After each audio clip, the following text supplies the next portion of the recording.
I'm gonna go back to the office, grab a decent cup of coffee on the way. Are you sure you want to have another latte here? The coffee's kind of funky this morning. Wait, hold on. Sit down. You're not going anywhere until you tell me what happened in that elevator with Peter August the other night. No. No more evasions.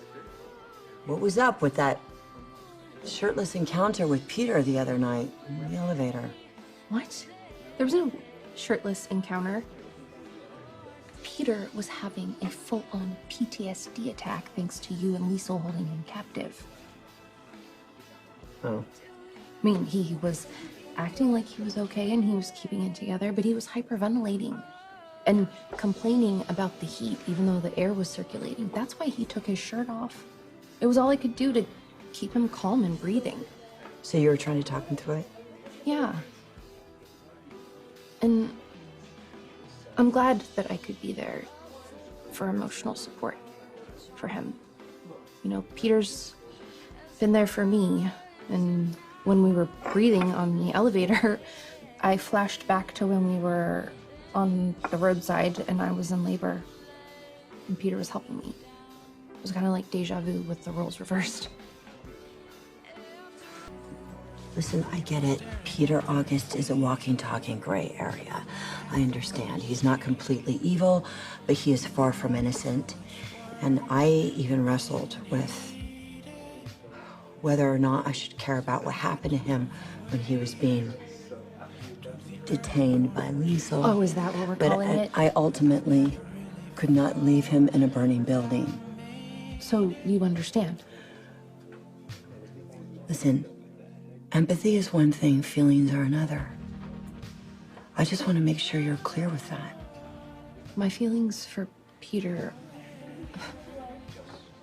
they're complicated.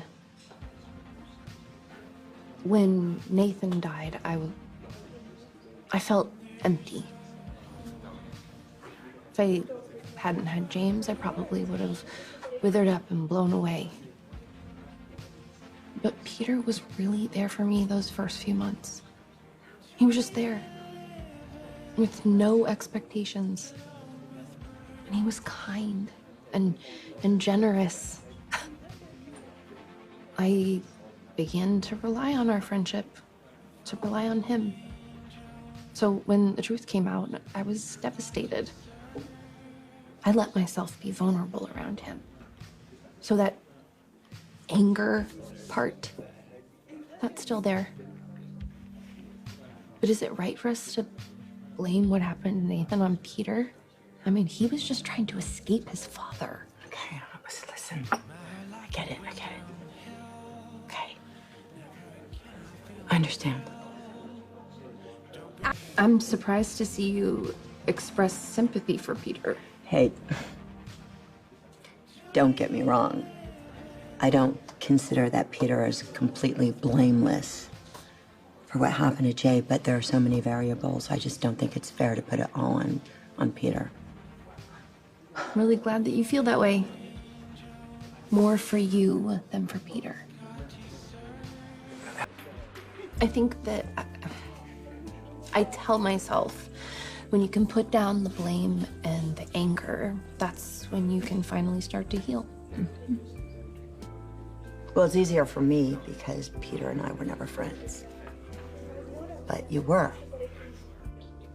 So now that you don't blame him, can you let the friendship continue?